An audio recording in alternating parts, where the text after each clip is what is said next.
യോദ്ധാവാകാൻ പിറന്ന സാത്യകി, മഹാഭാരതത്തിലെ തന്നെ ഏറ്റവും അണ്ടർ റേറ്റഡായ കഥാപാത്രം. പല മോഡേൺ ഇൻ്റർപ്രിട്ടേഷൻസും ഒളിപ്പിച്ചു വയ്ക്കുന്ന കഥാപാത്രം. എന്നാൽ കുരുക്ഷേത്ര യുദ്ധത്തിലെ 18 ദിവസത്തിലും ഒരേപോലെ കൺസിസ്റ്റൻസി മെയിൻറ്റെയിൻ ചെയ്ത ഒരു യോദ്ധാവ്. ഈ മഹാനെന്ന് പറയുമ്പോൾ ചില്ലറക്കാരനല്ല കേട്ടോ. ശ്രീകൃഷ്ണൻ്റെ ഏറ്റവും വിശ്വസ്തനായിട്ടുള്ള ഈ യോദ്ധാവ് ശരിക്കും അറിഞ്ഞിരിക്കേണ്ട ഒരാൾ തന്നെയാണ്. പലയിടങ്ങളിലും പറയാതെ പോകുന്ന എന്നാൽ അറിഞ്ഞിരിക്കേണ്ട ഈ ധീരനെക്കുറിച്ച് നമുക്കിന്ന് നോക്കാം. നമസ്കാരം, ഞാൻ വൈശാഖ്. ടെലിസ്കോപ്പിലേക്ക് സ്വാഗതം.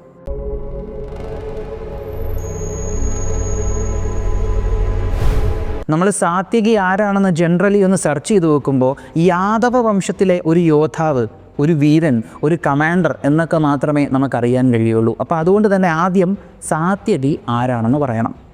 സാത്യകിയും കൃഷ്ണനുമായിട്ടുള്ള ബന്ധം എന്താണെന്ന് പറയണം. ആദ്യം തന്നെ യാദവരെക്കുറിച്ച് പറയാം. ഈ യാദവരെന്ന് പറയുന്നത് ഒരു വംശമല്ല. നമ്മൾ യാദവ വംശം എന്നാണ് എപ്പോഴും പറയാറ്. എന്നാൽ ഇവിടെ ഒരു കാര്യം നമ്മൾ എടുത്തു പറയണം. യാദവരെന്ന് പറയുന്നത് ഒരു വംശം എന്ന് പറയുന്നതിനെക്കാട്ടിയും ഏകദേശം 18ഓളം വംശങ്ങൾ ചേർന്ന് വരുന്നവരെ കളക്റ്റീവായിട്ട് വിളിക്കുന്ന പേരാണ് യാദവർ എന്ന് പറയുന്നതായിരിക്കും കുറച്ചുകൂടെ നല്ലത്. കാരണം ഈ യാദവർക്കുള്ളിൽ തന്നെ മാധവന്മാർ, വൃഷ്ണികൾ, ഭോജന്മാർ, അന്തകന്മാർ, ആഭീരന്മാർ, ഇങ്ങനെ 18ഓളം സബ് ക്ലാനുകൾ വരുന്നുണ്ട്. ഇങ്ങനെ 18 വംശങ്ങളെ ചേർത്ത് വിളിക്കുന്ന പേരാണ് യാദവർ. ഇതിൽ ഈ വൃഷ്ണികളെന്ന് പറഞ്ഞല്ലോ, ഈ വൃഷ്ണി വംശത്തിൽ വരുന്നവരാണ് ശ്രീകൃഷ്ണസ്വാമി, ബലഭദ്രൻ, സാത്യകി ഇവരൊക്കെ.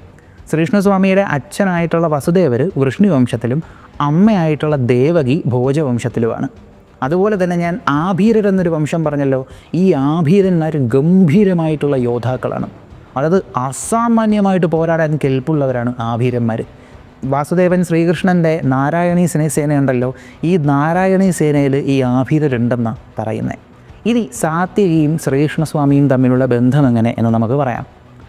ശ്രീകൃഷ്ണസ്വാമിയുടെ അച്ചാച്ചൻ, അതായത് അച്ഛൻ്റെ അച്ഛൻ, വസുദേവരുടെ പിതാവ് ശൂരസേനൻ എന്നാണ് അദ്ദേഹത്തിൻ്റെ പേര്. ഈ ശൂരസേനരുടെ അച്ചാച്ചൻ, അതായത് ശൂരസേനരുടെ അച്ഛൻ്റെ അച്ഛൻ, അദ്ദേഹത്തിൻ്റെ പേര് ക്രോഷ്ടു എന്നാണ്. ക്രോഷ്ടുവിന് 2 ഭാര്യമാരുണ്ടായിരുന്നു. ആദ്യത്തെ ഭാര്യയുടെ തായ്വഴിയിൽ വരുന്ന ആളാണ് ശ്രീകൃഷ്ണസ്വാമി. രണ്ടാമത്തെ ഭാര്യയുടെ തായ്വഴിയിൽ വരുന്ന ആളാണ് സാത്യകി. അപ്പോൾ അവർക്ക് അത്ര അടുത്ത ബന്ധമാണ്. കസിൻസ് എന്ന് പറയാം, ഡിസ്റ്റൻറ്റ് റിലേറ്റീവ്സ്. ഡിസ്റ്റൻ്റ് അല്ല, അത്യാവശ്യം കസിൻസ് എന്ന് തന്നെ പറയാം. ശ്രീകൃഷ്ണസ്വാമിയുടെ സഹോദരൻ എന്ന് തന്നെ സാത്യകിയെ പറയാം. എന്നാൽ അതിനെക്കാട്ടിയും ശ്രീകൃഷ്ണസ്വാമിയുടെ ഏറ്റവും വിശ്വസ്തൻ എന്നാണ് പറയേണ്ടത്. ഒരുപക്ഷെ ശ്രീകൃഷ്ണസ്വാമി അർജുനനെയും ഭീമനെയും ഒക്കെ വിശ്വസിക്കുന്നത് പോലെ തന്നെ ഏറ്റവും കൂടുതൽ വിശ്വസിക്കുന്ന ആളാണ് സാത്യകി. കാരണം നമ്മൾ പറയത്തില്ലേ, എൻ്റെ മനസ്സിലുള്ളത് അവൻ അറിയാൻ പറ്റും എന്ന് പറയത്തില്ലേ, അതുപോലത്തെ ആളായിരുന്നു സാത്യകി. സാത്യകിയെക്കുറിച്ച് പറയുമ്പോഴത്തേക്കും അദ്ദേഹത്തിൻ്റെ അച്ഛനെയും അച്ചാച്ചനെയും കുറിച്ച് പറഞ്ഞേ പറ്റുള്ളൂ. കാരണം എന്നാൽ മാത്രമേ അദ്ദേഹത്തിൻ്റെ പേരിൻ്റെ അർത്ഥം നമുക്ക് പറയാൻ പറ്റുള്ളൂ. സാത്യകിയുടെ അച്ചാച്ചൻ്റെ പേര്, അതായത് അച്ഛൻ്റെ പേര് ശിനി എന്നാണ്. അതുകൊണ്ട് തന്നെ മഹാഭാരതം നമ്മൾ വായിക്കുമ്പോൾ പലയിടങ്ങളിലും സാത്യകിയെ ശൈനേയൻ എന്ന് വിളിക്കാറുണ്ട്. അത് ശിനിയുടെ വംശത്തിൽ അല്ലെങ്കിൽ ശിനിയുടെ പിൻഗാമി എന്ന അർത്ഥത്തിലാണ് ശൈനേയൻ എന്ന് പറയുന്നത്. ഈ ശിനി അദ്ദേഹത്തെക്കുറിച്ച് ഞാൻ പറയാനുള്ള കാര്യം എന്തെന്നറിയോ? അത്യാവശ്യം സാഹസികമായിട്ടുള്ള സ്വഭാവമുള്ള ആളാണ്. ചില സമയങ്ങളിൽ ഈ അപ്പൂപ്പൻ്റെ സാഹസിക സ്വഭാവമാണോ സാത്യകിക്ക് കിട്ടിയിട്ടുള്ളതെന്ന് നമുക്ക് തോന്നിപ്പോകും. കാരണം ശ്രീകൃഷ്ണസ്വാമിയുടെ അമ്മയായ ദേവകിയുടെ സ്വയംവര സമയത്ത് ഒരു കലഹമുണ്ടായി. ആ കലഹത്തിൽ വസുദേവരുടെയും ദേവകിയുടെയും വിവാഹം ഉറപ്പിക്കാനായിട്ട്, അത് ഉറപ്പ് വരുത്താനായിട്ട് അവിടെ ശിനി യുദ്ധം ചെയ്യുന്നുണ്ട് ഒരു യോദ്ധാവുമായിട്ട്. അതിനെക്കുറിച്ച് അങ്ങോട്ട് പോകുമ്പോൾ ഞാൻ പറയാം, കാരണം അങ്ങോട്ട് പോകുമ്പോൾ അത് പറഞ്ഞേ പറ്റുള്ളൂ. അപ്പോൾ ഈ ഒരു യുദ്ധം നടത്തിയത് ഞാൻ എടുത്തു പറയാനുള്ള കാര്യം എന്തെന്ന് വെച്ചാൽ, അവിടെ ശിനി ആയുധമെടുത്ത് പോരാടിയത് കംസൻ ഉണ്ടായിരുന്ന സ്ഥലത്താണ്. കംസൻ എന്ന് പറയുമ്പോൾ ഒട്ടുമിക്ക എല്ലാ ആളുകളും ഭയന്നിരുന്ന ഒരാളാണ്. അതുകൊണ്ട് ചുമ്മാതെ ഒരിക്കലും ജരാസന്ധൻ തൻ്റെ 2 പെൺമക്കളെയും കംസന് കെട്ടിച്ചു കൊടുക്കത്തില്ലല്ലോ. കംസൻ അത്രയും എല്ലാവരെയും ഭയപ്പെടുത്തി നിൽക്കുന്ന ഒരു യോദ്ധാവായതുകൊണ്ട് തന്നെ ആയിരിക്കുമല്ലോ. ആ കംസൻ അവിടെ ഉണ്ടായിട്ട് കൂടി ശിനി ഒരു ഭയവുമില്ലാതെ അവിടെ ഒരു പോരാട്ടം നടത്തുന്നുണ്ട്. ആ ശിനിയുടെ പിൻഗാമിയായിട്ടുള്ള സാത്യകി ഭയം എന്തെന്നറിയാത്തൊരു യോദ്ധാവായില്ലെങ്കിലല്ലേ അതിശയമുള്ളൂ. ഈ ശിനി എന്ന് പറയുന്ന അദ്ദേഹത്തിൻ്റെ മകനാണ് സത്യകൻ. ഈ സത്യകൻ്റെ മകനായതുകൊണ്ടാണ് അദ്ദേഹത്തെ സാത്യകി എന്നെല്ലാവരും വിളിക്കുന്നത്. അദ്ദേഹത്തിൻ്റെ യഥാർത്ഥ പേര് സാത്യകി എന്നല്ല, യുയുധാനൻ എന്നാണ്. യുയുധാനൻ എന്ന വാക്കിൻ്റെ അർത്ഥം അതിഭയാനകമായി യുദ്ധം ചെയ്യുന്നവൻ, യുദ്ധത്തിന് സജ്ജനായി നിൽക്കുന്നവൻ എന്നെല്ലാം അർത്ഥമുണ്ട്. എന്നാൽ ആ ഒരു പേരുണ്ടല്ലോ, ആ പേരിനോട് 100% നീതി പുലർത്തിയുള്ളൊരു ജീവിതമായിരുന്നു സാത്യകിയുടേത്. ജീവിതം മുഴുവനും യോദ്ധാവ്. അതായത് മഹാഭാരതത്തിൽ പേരിൽ തന്നെ ഒരു യോദ്ധാവ് എന്നുള്ള രീതിക്ക് ഒരു പേരുള്ള, അതായത് പേരുകൊണ്ട് തന്നെ യോദ്ധാവായി ജനിച്ച കുറച്ച് പേരുണ്ട്. ഭീമസേനൻ, ദ ടെറിഫയിങ് വൺ, ഭീകരമായി പോരാടുന്നവൻ, ഭയാനകമായി പോരാടുന്നവൻ, ഭയാനകമായ സേനയുള്ളവൻ. അതുപോലെ യുയുധാനൻ, യുദ്ധത്തിന് സജ്ജമായി നിൽക്കുന്നവൻ. ദുര്യോധനൻ, യുദ്ധത്തിൽ ദുര്യോധനത്വം കാണിക്കുന്നവൻ. അപ്പം അങ്ങനെ യോദ്ധാവ് എന്നുള്ള പേരിൽ തന്നെ ജന്മമെടുത്തിട്ടുള്ള കുറച്ച് ആളുകളുണ്ട്. അതിലൊരാളാണ് സാത്വികി. ആ പേരിനോട് 100% നീതി പുലർത്തുകയും ചെയ്യുന്നുണ്ട്. അപ്പോൾ ആദ്യം തന്നെ സാത്വികിയുടെ യുദ്ധത്തിൻ്റെ അരങ്ങേറ്റത്തെക്കുറിച്ച് നമ്മൾ പറയേണ്ടിയിരിക്കുന്നു. വാസുദേവൻ ശ്രീകൃഷ്ണസ്വാമി അദ്ദേഹം കംസനെ എല്ലാം വധിച്ചതിന് ശേഷം യാദവന്മാരെ എല്ലാം ഒരുമിച്ച് കൊണ്ടുവരിക എന്നൊരു ഉദ്ദേശത്തോടു കൂടി സ്വയം രാജാവാകുന്നതിന് പകരം കംസൻ്റെ പിതാവായ ഉഗ്രസേനരെ അവിടെ രാജാവാക്കി. ഉഗ്രസേനനെ രാജാവാക്കിയെന്ന് മാത്രമല്ല, കംസനെ ഭയന്ന് പല ദിശകളിലേക്ക് ഭയന്നോടിയ എല്ലാ യോദ്ധാക്കളെയും, അതായത് ഭോജന്മാർ, ഈ ഭോജവംശത്തിൽ വരുന്ന ആളാണ് കേട്ടോ കൃതവർമാവ്, ഭോജന്മാർ, അന്തകന്മാർ, ആഭീരന്മാർ, ഇവരെ എല്ലാവരെയും ഒരുമിച്ച് അദ്ദേഹം മധുരയിലേക്ക് കൊണ്ടുവന്ന് യാദവന്മാരെ എല്ലാം പരസ്പരം, അതായത് ഈ യാദവ കുലത്തിനുള്ള 18 വംശജരെ എല്ലാവരെയും അങ്ങോട്ടും ഇങ്ങോട്ടും എല്ലാം കല്യാണം കഴിപ്പിച്ച് പുള്ളിക്കാരൻ അവരെ എല്ലാം ഏകോപിപ്പിച്ചു. അതായത് ഒരു കിങ് മേക്കർ എന്നൊക്കെ പറയൂലേ, അങ്ങനത്തെ ഒരു പവർ ടാക്ടിക്സ് അവിടെ ശ്രീകൃഷ്ണസ്വാമി കാണിക്കുന്നുണ്ട്.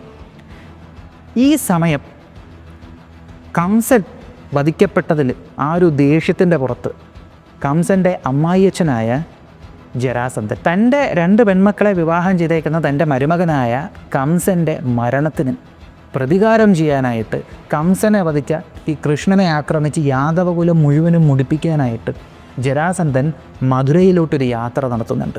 ഈ യാത്ര എന്ന് പറയുന്നത് ചില്ലറ യാത്രയൊന്നുമല്ല, 1ഉം 2ഉം അല്ല, 21 അക്ഷൗഹിണിയായിട്ടാണ് ജരാസന്ധൻ പോയത്. സത്യം പറഞ്ഞാൽ നമ്മൾ മഹാഭാരത യുദ്ധം, ആ യുദ്ധമല്ല ശരിക്കും ഒരു യുദ്ധം.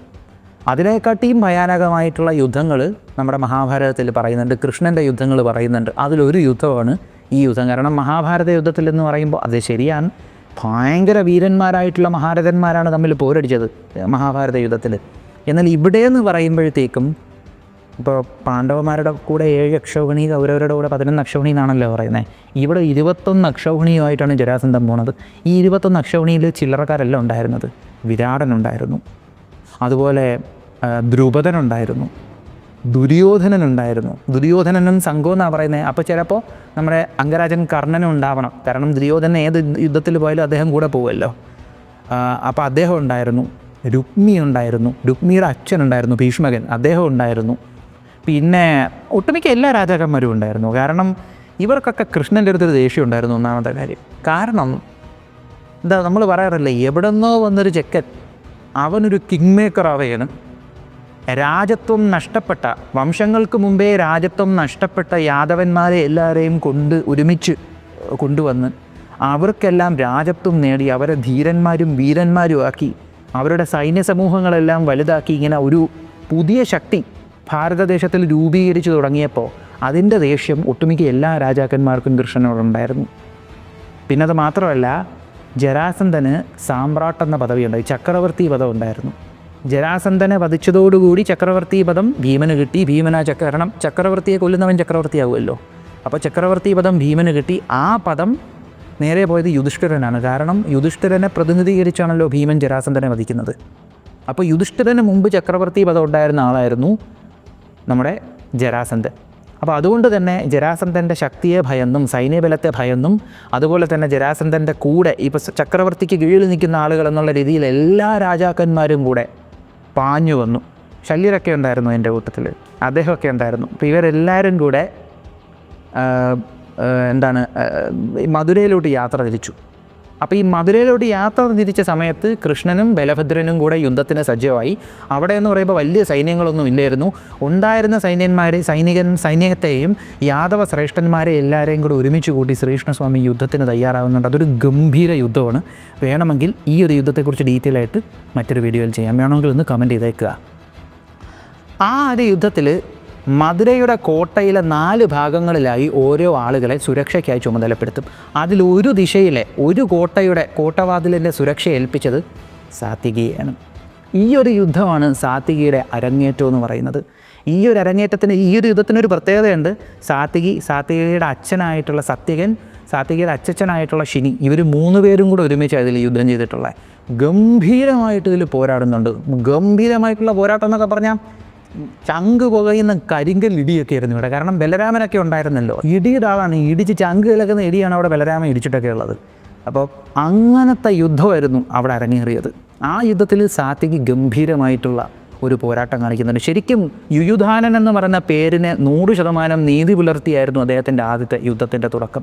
ഏകദേശം 17 തവണയാണ് ജരാസന്ധൻ ശ്രീകൃഷ്ണസ്വാമിയെ ആക്രമിക്കുന്നത്. പലയിടങ്ങളിലും 17 തവണ ജരാസന്ധൻ ശ്രീകൃഷ്ണസ്വാമിയെ തോപ്പിച്ചു എന്നൊക്കെ പറയുന്നുണ്ട്. ചുമ്മാതെയാണ്. 17 തവണയും ശ്രീകൃഷ്ണസ്വാമി ജരാസന്ധനെ തോപ്പിക്കുകയാണ് ചെയ്യുന്നത്. പിന്നെ എന്തുകൊണ്ട് മധുരയിൽ നിന്ന് ശ്രീകൃഷ്ണസ്വാമി പലായനം ചെയ്തു? കാരണം 17 തവണയും ഒരു 100 പേരെ വധിക്കുന്നവൻ വീരനായിരിക്കാം, പക്ഷെ ഒരാളെങ്കിലും രക്ഷിക്കുന്നവൻ ദൈവമാണ് എന്നല്ലേ പറയുന്നത്. ശ്രീകൃഷ്ണസ്വാമി അവരെ രക്ഷിക്കുകയാണ് ചെയ്തത്. കാരണം 17 തവണ ഈ ജരാസന്ധൻ വൻ പടയുമായിട്ട് വന്ന് മധുരയെ ആക്രമിച്ച് മധുര ഒരു വല്ലാത്ത അവസ്ഥയായി. അപ്പോൾ ശ്രീകൃഷ്ണസ്വാമി ആദ്യം ചിന്തിച്ചെന്താണ്, തൻ്റെ ജനങ്ങൾക്ക് സുരക്ഷ കൊടുക്കണം. അതിനുവേണ്ടി അദ്ദേഹം ചെയ്തതാണ് ദ്വാരകയിലേക്ക് പോയത്. അതായത് കടലിനടിയിലുണ്ടായിരുന്നൊരു ദ്വീപ് മുകളിലേക്ക് കൊണ്ടുവന്ന് അവിടെ ദ്വാരക എന്ന് പറയുന്ന ഗംഭീരമായിട്ടുള്ള ഒരു നഗരം പണിതു. ആ നഗരത്തിന് ചുറ്റും ശക്തമായിട്ടുള്ളൊരു കോട്ട തീർത്തു. ആ കോട്ടയുടെ ഓരോ ഗോപുരങ്ങളിലായിട്ട് ഓരോ ആളുകളെ സുരക്ഷയ്ക്ക് ചുമതല നിർത്തി. ഓരോ 4 ദിക്കുകളുണ്ടല്ലോ, 4 ദിക്കുകളിലുമായിട്ട് 11,000 ബന്ധുക്കളായിട്ടുള്ള യോദ്ധാക്കളെ, അതായത് യാദവ വംശത്തിലുള്ള 11,000 സൈന്യങ്ങളെ ഈ ഒരു 4 ദിശകളിലും നിർത്തി. ഇതിൽ ഒരു ദിശയുടെ മേൽനോട്ടം ഇദ്ദേഹത്തിന് സാത്വികയ്ക്കായിരുന്നു. പിന്നത് മാത്രമല്ല, യാദവന്മാർക്കുള്ളിൽ ഏകദേശം 18 സബ് ക്ലാനുകൾ വരുന്നുണ്ടെന്ന് പറഞ്ഞല്ലോ. ഈ 18 സബ് ക്ലാനുകളിൽ ഓരോ ക്ലാനിനുള്ളിലും ഓരോ സൈന്യമുണ്ട്. ഈ സർവത്ര സൈന്യത്തിൻ്റെയും സർവ്വ ആരാണെന്നറിയോ? സാത്വികി. ഈ 18 യാദവന്മാർക്കുള്ളിലുള്ള അത്ര വൻ പടകളുടെ, ഇൻക്ലൂഡിങ് നാരായണീ സേന, അത്ര വൻ പടകളുടെയും സർവ്വസൈന്യാധിപനാണ് സാത്വികി. അതായത് ജനറൽ എന്നൊക്കെ പറയത്തില്ലേ, കമാൻഡേഴ്സ് ഉണ്ട്, ആ കമാൻഡേഴ്സിനും മുകളിലുള്ള ജനറൽ എന്ന് പറയുന്ന പദവിയാണ് സാത്വികിയുടെ. നമ്മൾ മാർവലിലോട്ട് പോകുമ്പോൾ വോൾവറിനെ പറയുന്ന എന്താണ്? പെർഫെക്റ്റ് ആയിട്ടുള്ള ആയുധം. ഏകദേശം അത് തന്നെയായിരുന്നു സാത്വികി. 100% യോദ്ധാവാകാൻ വേണ്ടി ജനിച്ച ആൾ. ഇങ്ങനെ പറഞ്ഞതിന് വേറെയും കാരണങ്ങളുണ്ട്. കാരണം കൃഷ്ണൻ്റെ നേതൃത്വത്തിൽ പിന്നീട് ഒരുപാട് യുദ്ധങ്ങളുണ്ടായിട്ടുണ്ട്. ആ യുദ്ധങ്ങളിലെല്ലാം സാത്വികി പങ്കെടുത്തിട്ടുണ്ടെന്ന് മാത്രമല്ല, എന്നും സാത്വികി പിന്നോട്ട് പോകുന്നില്ല. പല പല പല വീരന്മാരുമായിട്ട് സാത്വികി പോരാടിയിട്ടുണ്ട്. ഇപ്പോൾ രുക്മിണി സ്വയംവരത്തിൽ പോകുമ്പോഴത്തേക്കും ശ്രീകൃഷ്ണസ്വാമി രുക്മിണിയെ കൊണ്ടുപോകുമല്ലോ, കല്യാണം കഴിച്ചുകൊണ്ട് തട്ടിക്കൊണ്ട് പോകുമല്ലോ. അങ്ങനെ തട്ടിക്കൊണ്ട് പോകുന്ന സമയത്ത്, കാരണം രുക്മിണി ആവശ്യപ്പെട്ടു തന്നെ അങ്ങനെ തന്നെ വിവാഹം കഴിക്കണമെന്ന്. അങ്ങനെ തട്ടിക്കൊണ്ട് പോകുന്ന സമയത്ത് ശ്രീകൃഷ്ണസ്വാമിയുടെ പിന്നാലെ ഒരു കൂട്ടം രാജാക്കന്മാർ പടയെടുത്ത് വരുന്നുണ്ട് രുക്മിയൊക്കെ ആയിട്ട്. ഈ സമയം ബലഭദ്രൻ തൻ്റെ യാദവ വംശത്തിലുള്ള വീരന്മാരെയൊക്കെ എല്ലാവരെയും കൂട്ടിക്കൊണ്ട് അവിടെ ആക്രമിക്കാൻ വരുന്നുണ്ട്. ശ്രീകൃഷ്ണസ്വാമിയെ പിന്നാലെ ആക്രമിക്കാൻ വരുന്നവരെ ആക്രമിക്കാൻ വരുന്നുണ്ട്. ബലഭദ്രൻ്റെ കൂടെ വന്നതാരൊക്കെയെന്നറിയോ? സാത്വികിയുടെ അച്ഛനായിട്ടുള്ള സത്യകൻ, സാത്വികിയുടെ അച്ഛനായിട്ടുള്ള ശിനി, കൃതവർമാവ്, ഇവരെല്ലാവരും ഉണ്ടായിരുന്നു. അവിടെ ഒരു ഗംഭീര യുദ്ധം അരങ്ങേറുന്നുണ്ട്. ആ ഗംഭീര യുദ്ധത്തിലും സാത്വികി ഇടിപെട്ട് പ്രകടനം കാണിക്കുന്നുണ്ട്. ഇയാൾക്ക് പേടിയില്ല, അതാണ് മെയിൻ ഹൈലൈറ്റ്. ഭീമനുള്ള അതേ സ്വഭാവം, പേടിയില്ല ഇയാൾക്ക്. ഒരു കാരണവശാലും പിന്നോട്ട് പോകത്തില്ല. അമ്മാതിരി പോരാട്ട വീര്യമുള്ള ഒരാളാണ് സാത്വികി. സാത്വികിയുടെ പോരാട്ട വീര്യത്തെക്കുറിച്ച് പറയുമ്പോൾ ചില കാര്യങ്ങൾ എടുത്തു പറയേണ്ടിയിരിക്കുന്നു. സാത്വികി പോരാടിയിട്ടുള്ളത് മനുഷ്യരായിട്ട് മാത്രമല്ല, ദേവന്മാരായിട്ടും അസുരന്മാരുമായിട്ട് പോരാടിയിട്ടുണ്ട്. ആദ്യം ഞാൻ പറഞ്ഞല്ലോ 17 തവണ ജരാസന്ധൻ മധുരയെ ആക്രമിച്ചു വന്നു. ആ ആക്രമണത്തിൽ ജരാസന്ധൻ്റെ കൂടെ ഒരുപാട് രാജാക്കന്മാരുണ്ടായിരുന്നു എന്ന് പറഞ്ഞു. അതിൽ ഭഗദത്തനുണ്ടായിരുന്നു. അതുപോലെ തന്നെ നരകാസുരൻ്റെ മന്ത്രിമാരുണ്ടായിരുന്നു. ബാണാസുരൻ്റെ സൈന്യത്തിലുള്ള യോദ്ധാക്കളുണ്ടായിരുന്നു. ഇവരൊക്കെയായി വരുന്ന ആ ഒരു വൻ പടയുമായിട്ടാണ് സാത്വികി യുദ്ധം ചെയ്തത്. ഒട്ടും ഭയന്നിട്ടില്ല. ഇതുപോലെ തന്നെ പാരിജാത പുഷ്പത്തിൻ്റെ കഥ അറിയാമല്ലോ. ശ്രീകൃഷ്ണസ്വാമിയുടെ പത്നിയായ സത്യഭാമയ്ക്ക് ഒരിക്കൽ പാരിജാത പുഷ്പത്തിനോടൊരാഗ്രഹം തോന്നി. ഒരു പാരിജാത പുഷ്പം വേണമെന്നൊരാഗ്രഹം തോന്നി. ഈ സമയം ഇന്ദ്രൻ പറഞ്ഞു, അത് സ്വർഗ്ഗലോകത്തിലുള്ള പുഷ്പമാണ്, അത് മനുഷ്യർക്കൊന്നും തരാൻ പറ്റത്തില്ല എന്ന് ഇന്ദ്രൻ പറഞ്ഞു. ശ്രീകൃഷ്ണസ്വാമി എന്ത് ഇതെന്ന് അറിയോ? എന്ന് വെച്ചാൽ ഓൾറെഡി ഇന്ദ്രന് വേണ്ടി നരകാസുരനെ വധിച്ചിട്ട് വന്നിട്ടാണ് ഈ ഒരു ആഗ്രഹം പ്രകടിപ്പിച്ചത്. എന്നിട്ട് ഇന്ദ്രൻ അത് തരാൻ പറ്റത്തില്ല എന്ന് പറഞ്ഞപ്പോൾ ശ്രീകൃഷ്ണസ്വാമി ഒരു 1-ാം തരം പരിപാടി കാണിച്ച് ഗരുഡനുമായിട്ട് സ്വർഗ്ഗലോകത്തിൽ പോയിട്ട് ഈ മരം ഉണ്ടല്ലോ, ഈ മരം പിഴുതങ്ങെടുത്ത് എന്നിട്ട് അത് ദ്വാരകയെ കൊണ്ട് നടാനായിട്ട് എടുത്തുകൊണ്ടങ്ങ് പോയി. ഒരു പുഷ്പം ചോദിച്ചിട്ട് കൊടുത്തില്ല, എന്താ പറയുക, ഈ ഒരു പാരിജാത പുഷ്പം ചോദിച്ചിട്ട് കൊടുത്തില്ല. അതുകൊണ്ട് ആ മരം പിഴുതങ്ങെടുത്ത് എന്നിട്ട് ഗരുഡൻ്റെ പുറത്തേറ്റി നേരെ അങ്ങ് കൊണ്ടുപോയി. ഈ കൊണ്ടുപോകുന്ന സമയത്തുണ്ടല്ലോ, ദേവന്മാരെല്ലാവരും കൂടെ ശ്രീകൃഷ്ണസ്വാമിയെ ആക്രമിക്കാൻ വന്നു. ആ സമയത്ത് ആ ഒരു യുദ്ധത്തിൽ ശ്രീകൃഷ്ണസ്വാമി തൻ്റെ കൂടെ കൂട്ടിയത് പടയല്ലായിരുന്നു, വലിയ സൈന്യത്തിനെയല്ലായിരുന്നു, ജസ്റ്റ് 2 പേരെയായിരുന്നു. ഗരുഡൻ്റെ അടുത്ത് പറഞ്ഞ കൊണ്ടുവന്ന 2 പേർ ആരൊക്കെയാണെന്നറിയോ? ഒന്ന് പ്രദ്യുമ്നൻ, ശ്രീകൃഷ്ണസ്വാമിയുടെ മകൻ, 2 സാത്യകി.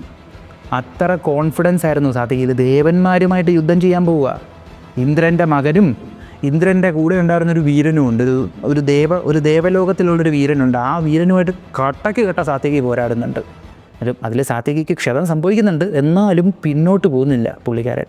മുന്നിൽ നിൽക്കുന്നത് ദേവലോകത്തുള്ളൊരു വീരനാണ്, എന്നിട്ട് പോലും സാത്യകി പിന്നോട്ട് പോകുന്നില്ല.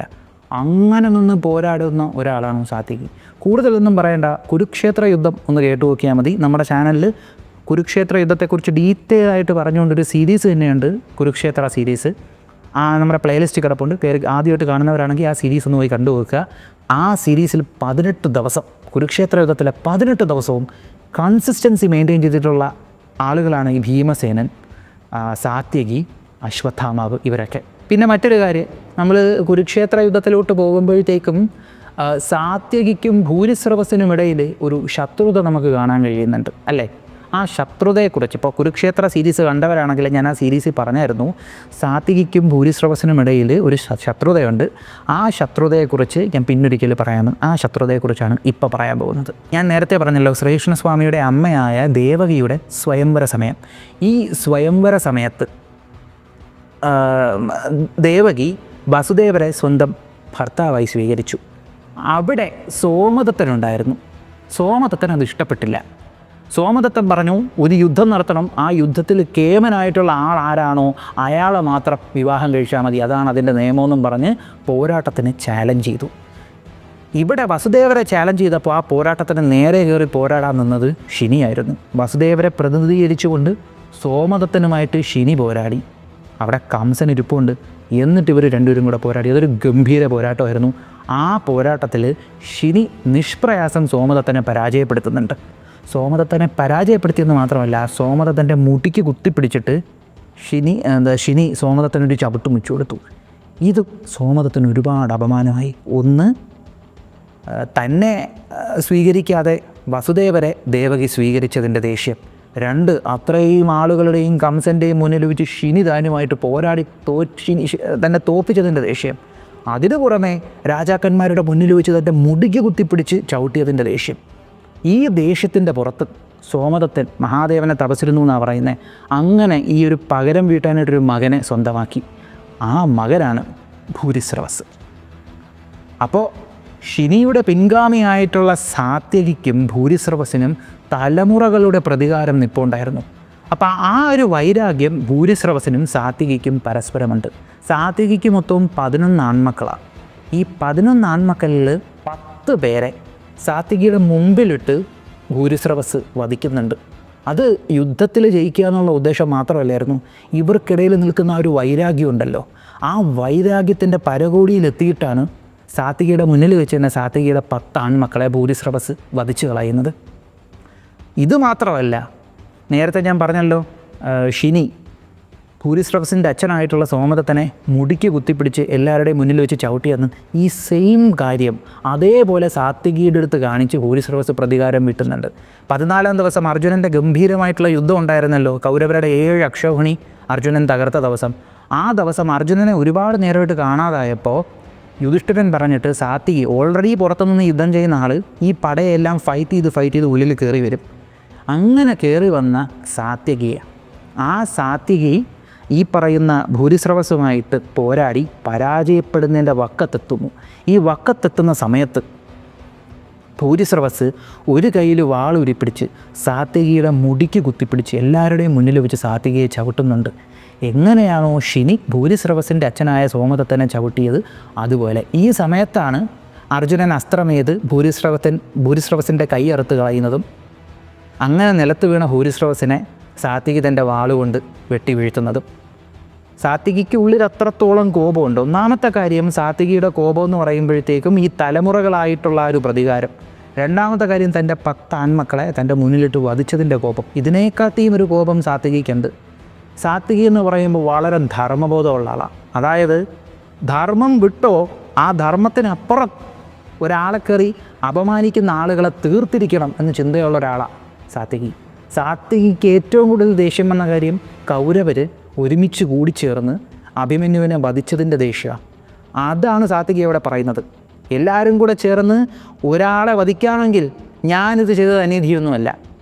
ധർമ്മം എന്ന് പറയുന്ന സാധനം ഈ പറയുന്ന മഹാരഥന്മാരെല്ലാവരും കൂടെ കൂട്ടം കൂടി അഭിമന്യുവിനെ എന്ന് വധിച്ചുവോ അന്ന് ധർമ്മം അവസാനിച്ചു. ഇനി ധാർമ്മികമായിട്ടുള്ള യുദ്ധമൊന്നുമല്ല, ഏത് വിധേനയും ഈ യുദ്ധം ജയിക്കുക എന്നൊരൊറ്റ ചിന്ത മാത്രമേ നമുക്കുള്ളൂ എന്ന് പറയാൻ ധൈര്യം കാണിച്ച, ചുണ കാണിച്ച ആളാണ് സാത്വികി. സാത്വികിയുടെ ചുണയെക്കുറിച്ച് പറയുമ്പോൾ നമ്മൾ പറയേണ്ട കുറച്ച് കാര്യങ്ങളുണ്ട്. ഒന്നെന്ന് പറയുമ്പോൾ ദ്രൗപദി വസ്ത്രാക്ഷേപം നടന്ന സമയത്ത് അതിൻ്റെ ദേഷ്യം ഏറ്റവും കൂടുതൽ കാണാൻ പറ്റിയത് സാത്വികിയിലാണ്. അതായത് ദ്രൗപദി വസ്ത്രാക്ഷേപം കഴിഞ്ഞതിന് ശേഷം ഇവരെല്ലാം നഷ്ടപ്പെട്ട് കാട്ടിലോട്ട് പോകുമല്ലോ, അവിടെ വന്നിട്ട് സാത്വികിയുടെ ഒരു ക്രോധമുണ്ട്. ഭയങ്കരമായിട്ട് ദേഷിച്ച് സാത്വികി സംസാരിക്കുന്നുണ്ട്. ആയുധവും പടയും കൂട്ടി ഇപ്പം തന്നെ പോയി അവരെ മുടിക്കണം, അതാണ് നമ്മൾ ചെയ്യേണ്ടത് എന്നൊക്കെ സാത്വികി പറയുന്നുണ്ട്. അപ്പോൾ യുധിഷ്ഠിരൻ്റെ നിർദ്ദേശപ്രകാരം അത് വേണ്ട, 13 വർഷം കഴിഞ്ഞിട്ട് മതി എന്നായി. 13 വർഷം കഴിഞ്ഞിട്ട് അർജുനനുണ്ടല്ലോ, അർജുനൻ എന്താ പറയുക, ഇവർ യുദ്ധം തുടങ്ങുന്നതിന് മുമ്പ് ആളുകളെ യുദ്ധത്തിൽ പങ്കെടുക്കാനായിട്ട് ക്ഷണിക്കാനായിട്ട് പോകുമല്ലോ. അർജുനൻ സ്വയം ശ്രീകൃഷ്ണസ്വാമിയെ ക്ഷണിക്കാനായിട്ട് പോകും. അർജുനൻ ശ്രീകൃഷ്ണസ്വാമിയെ ക്ഷണിക്കാനായിട്ട് പോകുമ്പോഴാണ് പറയുന്നത്, ഒരാൾക്ക് നാരായണി സേനയെ തരാം, ഒരാളുടെ കൂടെ ഞാൻ ആയുധം എടുക്കാതെ സാരഥിയായിട്ട് നിൽക്കാം, അത് ആയുധം എടുക്കാതെ നിൽക്കാം എന്ന് പറയുന്നത്. അപ്പോൾ കൃഷ്ണനെ മതി എന്നും പറഞ്ഞ് അർജുനൻ അവിടെ നിന്ന് തിരിക്കുന്ന ആ സമയത്ത് തന്നെ തൊട്ടു പിന്നാലെ സാത്വികി ഒരു അക്ഷൗഹിണി പടയും കൂട്ടി വരുന്നുണ്ട്. ചുരുക്കി പറയുകയാണെങ്കിൽ ഓൾറെഡി ഈ പറയുന്ന പാണ്ഡവർക്ക് വേണ്ടി പോരാടാൻ അവിടെ ദ്രുപദൻ്റെ ഒരു അക്ഷൗഹിണി സൈന്യം ഉണ്ടായിരുന്നു, വിരാടൻ്റെ ഒരു അക്ഷൗഹിണി സൈന്യം ഉണ്ടായിരുന്നു. ഇത് രണ്ടുമല്ലാതെ ആദ്യം അവിടെ എത്തി പുറത്തുനിന്ന് വന്ന ഒരു അക്ഷൗഹിണി സൈന്യം എന്ന് പറയുന്നത് സാത്വികി പടകൂട്ടി വന്ന അക്ഷൗഹിണി സൈന്യമാണ്. പോരാട്ടത്തിന് സജ്ജമായി വന്ന ആൾ സാത്വികിയാണ്. അതുമാത്രമല്ല, ശാന്തി പ്രസ്താവനയ്ക്ക് കൃഷ്ണൻ പോകാൻ ഒരുങ്ങിയ സമയത്ത് ബലഭദ്രൻ പറയുന്നുണ്ട്, ഇവർ രണ്ടുപേരും എൻ്റെ ബന്ധുക്കളാണ്, അതുകൊണ്ട് തന്നെ യുദ്ധമൊന്നും വേണ്ട, സമാധാനത്തിൻ്റെ രീതിക്ക് കാര്യങ്ങൾ അങ്ങോട്ട് ഹാൻഡിൽ ചെയ്യണം നല്ലത് എന്ന് പറഞ്ഞപ്പോൾ ബലഭദ്രനോട് കയർത്ത് സംസാരിക്കാനുള്ള ധൈര്യം സാത്വികി കാണിച്ചു. എന്ത് ധൈര്യം, എന്ത് ബന്ധുത്വം, എന്ത് മര്യാദ! ഈ മര്യാദയൊക്കെ അന്ന് ആ ഒരു സഭയിൽ വെച്ച് ദ്രൗപദിക്ക് അപമാനം ഉണ്ടായപ്പോൾ, യുധിഷ്ഠിരന് അപമാനം ഉണ്ടായപ്പോൾ അവിടെ അവസാനിച്ചു. അതുകൊണ്ട് യുദ്ധം തന്നെയാണ് ചെയ്യേണ്ടത്, സമാധാനത്തിലൊന്നും എന്നെ കിട്ടത്തില്ല എന്ന് സാത്വികി പറഞ്ഞു. ഇതേ അഭിപ്രായമുള്ള ഒരാളും കൂടെ പഞ്ചപാണ്ഡവർക്കിടയിലുണ്ടായിരുന്നു. നമ്മളെല്ലാവരും വിചാരിക്കും ഭീമനാണെന്ന്. അല്ല, സഹദേവൻ. സഹദേവൻ പറയും, ധർമ്മിഷ്ഠരായിട്ടുള്ള എൻ്റെ ജ്യേഷ്ഠന്മാർ ശരി, അവർക്ക് ചിലപ്പോൾ യുദ്ധം വേണ്ടിയായിരിക്കും, പക്ഷേ എനിക്ക് യുദ്ധം വേണം, എനിക്ക് കൗരവരെ തീർക്കണം എന്ന് പറയുന്ന ആൾ സഹദേവനാണ് ആദ്യം. ആ സഹദേവൻ അത് പറഞ്ഞ ഉടനെ തന്നെ അതിനെ പിന്തുണച്ച് നീ ഒന്ന് വിളിച്ചാൽ യുദ്ധത്തിന് തയ്യാറായി ഞാൻ ഇപ്പോൾ ഇറങ്ങും എന്ന് പറഞ്ഞ ആൾ സാത്വികിയാണ്. അപ്പോൾ കണ്ടില്ലേ, ആ ധർമ്മബോധം പുള്ളിക്കാരനുണ്ട്. നമ്മൾ ചില ആളുകളുണ്ട്, നമ്മളെ ഇപ്പോൾ അടിച്ചാൽ പോട്ട് കുഴപ്പമില്ല, നമുക്ക് ക്ഷമിക്കാം. ഇതങ്ങനെയൊന്നുമല്ല. നമ്മുടെ കൂടെയുള്ള ആളുകൾക്ക് എന്തെങ്കിലും അധർമ്മം സംഭവിച്ചാൽ, എന്തെങ്കിലും അപമാനം ഉണ്ടായാൽ അതുണ്ടായി, ഇനി വേറൊന്നുമില്ല, ഇനി രണ്ടിലൊന്ന് അറിഞ്ഞിട്ട് തന്നെ മേക്കാര്യം എന്നും പറഞ്ഞിറങ്ങുന്ന ഒരു സ്വഭാവവും സാത്വികിക്കുണ്ട്. അല്ല, അങ്ങനെ പറയുന്നതിൽ തെറ്റുമില്ല. ഈ ഒരു സ്വഭാവം പുള്ളിക്കാരന് വന്നില്ലെങ്കിലേ അതിശയമുള്ളൂ. പുള്ളിക്കാരൻ്റെ അപ്പൂപ്പൻ ആരാണ് ആൾ. അതുപോലെ തന്നെ ഗംഭീരമായിട്ടുള്ള ഒരു ഗുരുപരമ്പരയാണ് സാത്വികിക്കുള്ളത്. സാത്വികിയുടെ ഗുരുക്കന്മാരാരൊക്കെയാണെന്നറിയോ? എല്ലാവരും അർജുനനെന്ന് മാത്രമേ പറയുള്ളൂ. എന്നാൽ അങ്ങനെയല്ല.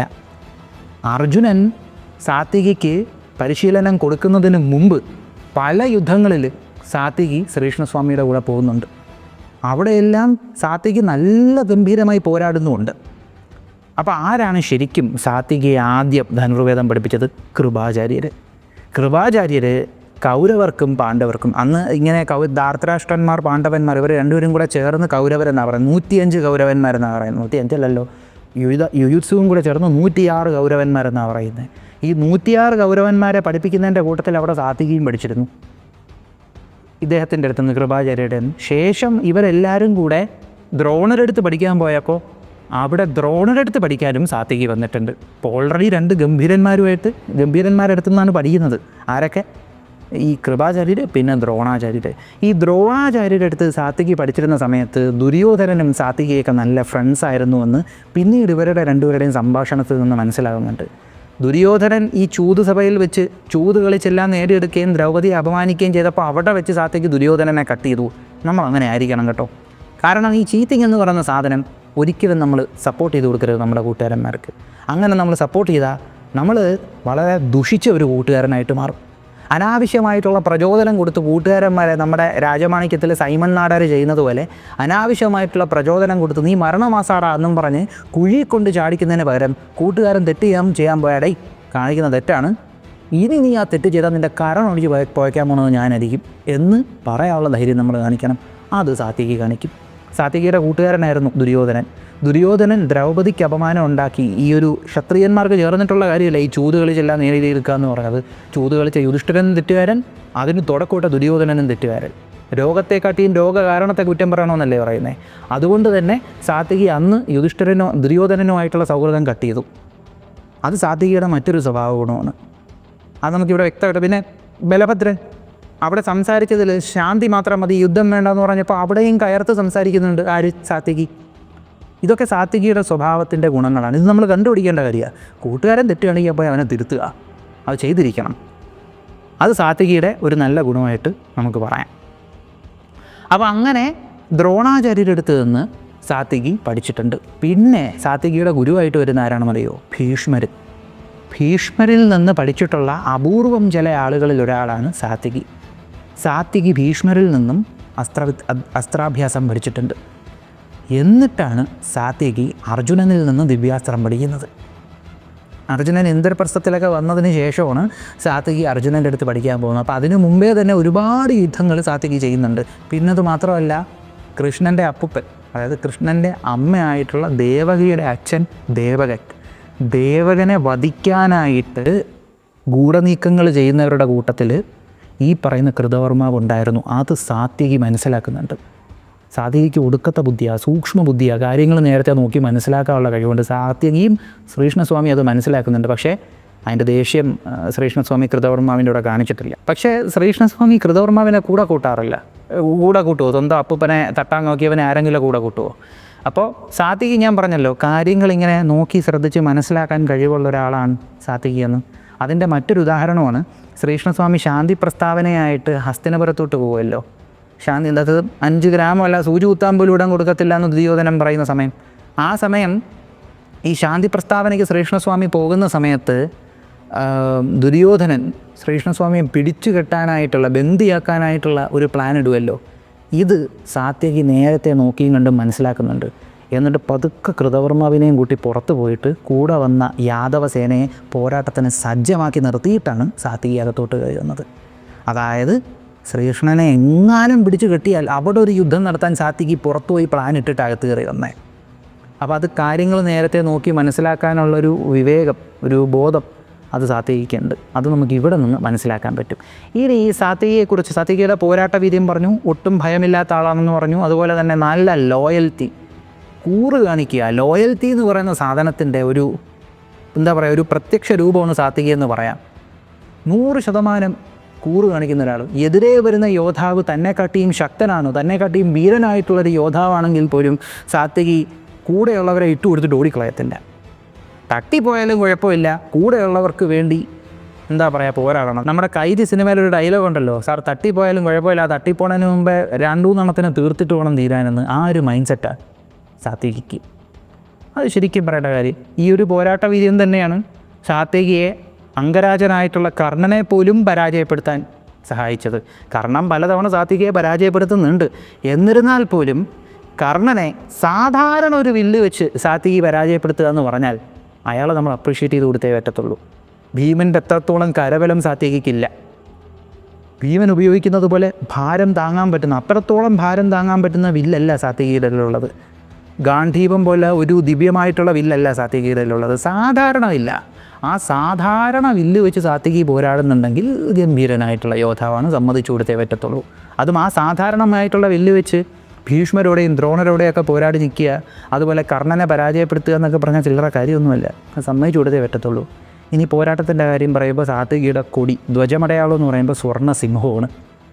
ഭീമൻ്റെ ധ്വജമടയാളം വെള്ളി സിംഹമാണെങ്കിൽ സാത്വികിയുടെ ധ്വജമടയാളം ഈ ഒരു സ്വർണ്ണ സിംഹമാണ്. ഇനി സാത്വികിയുടെ മറ്റൊരു സ്വഭാവം, ആൾ നല്ല തണ്ണിയെന്നൊക്കെ പറഞ്ഞാൽ നല്ല 1-ാം തരം ടാങ്കാണ്, നല്ല പോലെ വെള്ളം ഒടിക്കും. ഇതിവിടെ പറഞ്ഞേ പറ്റുള്ളൂ. ഇപ്പോൾ ഈ യാദവന്മാർക്കിടയിൽ ഏറ്റവും നല്ലപോലെ വെള്ളമൊടിക്കുന്നവരാണെന്നറിയോ? ഏറ്റവും ലക്ഷൂറിയസ് ആയിട്ട് വെള്ളമൊടിക്കുന്നത് സാക്ഷാൽ ബലഭദ്രനാണ്. ബലഭദ്രൻ നല്ല അടിപൊളിയായിട്ട് മദ്യപിക്കുന്ന ആളാണ്. അതും ബലഭദ്രൻ മദ്യപിക്കുന്നത് വിദേശ മദ്യമാണ്. അതായത് ഈ ലക്ഷൂറിയസ് മദ്യം എന്നൊക്കെ പറയത്തില്ലേ, പാലാഴി കടഞ്ഞപ്പോൾ വന്നൊരു മദ്യമുണ്ട്. ആ മദ്യത്തിൻ്റെ ഒരു വാരുണം എന്നാണ്. ആ വാരുണം എന്ന് പറയുന്ന മദ്യം കുടിക്കുന്ന ഏക ആൾ ബലരാമനാണ്. കാരണം അതിൻ്റെ വീര്യം താങ്ങാൻ ബലരാമനെ കൊണ്ടേ പറ്റത്തുള്ളൂ, വേറെ ആരെ കൊണ്ടും അങ്ങനെ പറ്റാറില്ല. പക്ഷെ സാത്യകിയുടെ ബ്രാൻഡ് ഏതാണെന്നറിയോ? സാത്യകി കൈരാതമാണ് അടിക്കുന്നത്. ഈ യോദ്ധാക്കളെല്ലാം കൈരാതമാണ് കീറുന്നതെന്ന് പറയാറുണ്ട്. ഇപ്പോൾ നമ്മൾ 14-ാം ദിവസം കണ്ടതാണല്ലേ, ചെറുത് കൈരാതം അടിച്ചിട്ട് സാത്യകി ഈ ഒരു യുദ്ധഭൂമി കയറി കിടന്ന് കാണിച്ച കാര്യങ്ങൾ. ഭീമനും അതെ കൈരാതം ചെറുതടിച്ചതിന് ശേഷമാണ് ഈ യുദ്ധഭൂമിയിൽ കയറി അടിച്ച് തകർത്തതല്ല, ഭീമനും അടിക്കുന്നുണ്ട്. അപ്പോൾ സാത്യകി നല്ല തണ്ണിയാണ്. മദ്യപാനം ആരോഗ്യത്തിന് ഹാനികരം എന്ന് പറയുന്നത് ഏറ്റവും കൂടുതൽ വിളിച്ചു പറഞ്ഞ ഒരാളും കൂടിയാണ് സാത്യകി. കാരണം ഒരു യോദ്ധാവിൻ്റെ ഏറ്റവും ഗംഭീരമായിട്ടുള്ള മരണം ഏതാണ്? യുദ്ധഭൂമിയിൽ വെച്ചുള്ള മരണമാണ്, അല്ലെ വീരമരണമാണ്. സാത്യകിയുടെ മരണം അങ്ങനെയല്ലായിരുന്നു. വെള്ളമടിച്ച് പൂസായി തമ്മിത്തല്ലി അത് കയറുന്ന സാത്യകി. യാദവന്മാരുടെ നാശത്തിൻ്റെ തുടക്കമിട്ടത് സാത്യകിയും കൃതവർമാവും കൂടെയുള്ള മദ്യപിച്ചിട്ടുള്ള പോരാട്ടമെന്ന് വേണേൽ പറയാം. അതായത് ഒരു ദിവസം ഈ മഹാഭാരത യുദ്ധമൊക്കെ കഴിഞ്ഞപ്പോൾ അതിൽ സാത്യകിയും 18 ദിവസം കഴിഞ്ഞു, 18 ദിവസം സർവൈവ് ചെയ്തു, കൃതവർമാവും 18 ദിവസം സർവൈവ് ചെയ്തു. അപ്പോൾ ഇവർ രണ്ടുപേരും ഈ സാത്യകിയും കൃതവർമാവും ഒക്കെ കൈരാതം അടിച്ച് പൂസായിരിക്കുന്ന സമയം, അത് യുദ്ധമൊക്കെ കഴിഞ്ഞ് ഒരുപാട് കഴിഞ്ഞിട്ടാണ് കേട്ടോ. അപ്പോൾ ഇവരിങ്ങനെ ഈ ഫിറ്റായിരിക്കുന്ന സമയം ഇവർക്കിടയിൽ ഒരു സംസാരം ഉണ്ടായി. സംസാരം ഉണ്ടായ സമയത്ത് സാത്യകി എടുത്ത വായിൽ ചോദിക്കും, നീ അത്ര നല്ല ആളൊന്നും അല്ല, നീ യുദ്ധസമയത്ത് കാണിച്ച കാര്യങ്ങളൊക്കെ നമുക്കറിയാം. ഒരവസരം കിട്ടിയപ്പോൾ നീ ശ്രീകൃഷ്ണൻ്റെ ഓപ്പോസിറ്റ് നിന്ന് പോരാടാൻ നിന്നവനല്ലേ, ഒന്നുമില്ലേലും അങ്ങേര് നമുക്ക് വേണ്ടി എന്തോരം കഷ്ടപ്പെട്ടേണ്. നമ്മളെല്ലാവരും കൂട്ടി നിർത്തി ഇത്രയും ശക്തിയിലും പ്രതാപത്തിലും എത്തിച്ചത് ആ ഒരൊറ്റ ഒരാളാണ്. ആ പുള്ളിക്കാരനെതിരെ നിൽക്കാനൊക്കെ മനസ്സ് കാണിച്ച നീയൊക്കെ ഒരു മനുഷ്യനാണോടാ എന്നൊരു ചോദ്യം സാത്യകി ചോദിച്ചു.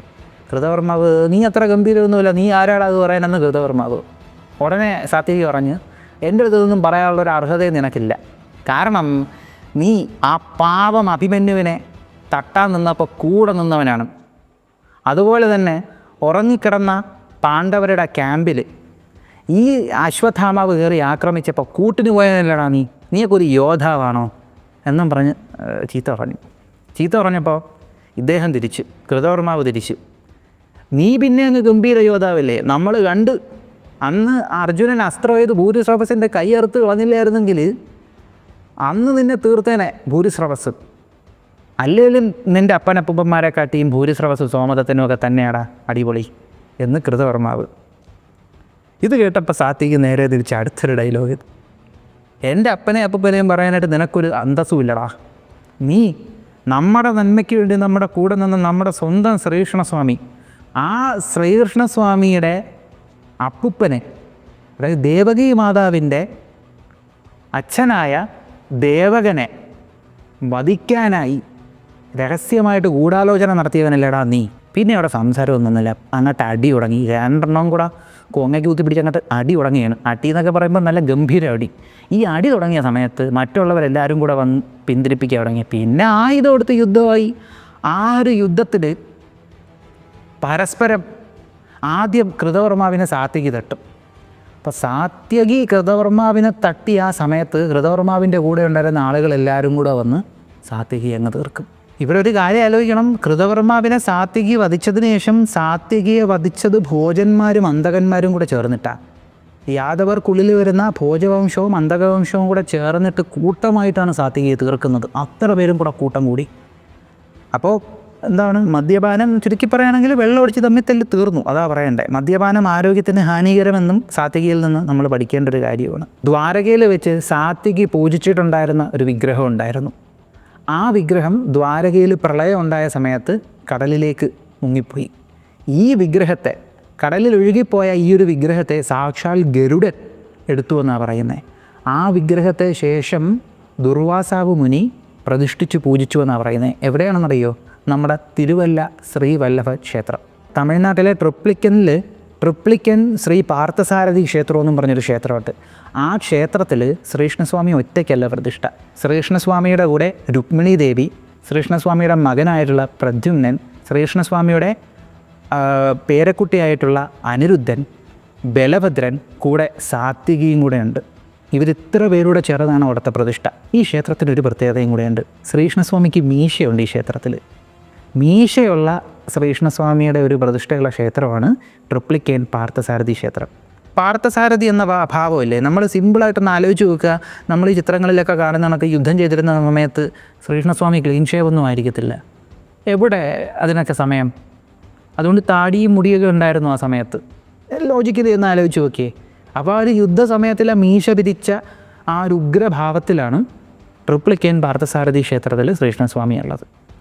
അപ്പോൾ ഇതൊക്കെയാണ് സാത്വികയെക്കുറിച്ചുള്ള വിശേഷങ്ങളെന്ന് പറയുമ്പോൾ. നമ്മൾ സാത്വികയെക്കുറിച്ച് പറയുമ്പോൾ ശ്രീകൃഷ്ണസ്വാമിയെക്കുറിച്ചും കൂടെ പറഞ്ഞു പോകും, കാരണം അത്രയ്ക്ക് ക്ലോസ് ആയിട്ട് അവർ നിൽക്കുന്നത്. അപ്പോൾ ഇതൊക്കെയാണ് സാത്വികയെക്കുറിച്ചുള്ള ചില വിശേഷങ്ങളെന്ന് പറയുന്നത്. അപ്പോൾ ഈ ഒരു വീഡിയോ നിങ്ങൾക്ക് ഇഷ്ടമായെന്ന് വിശ്വസിക്കുന്നു.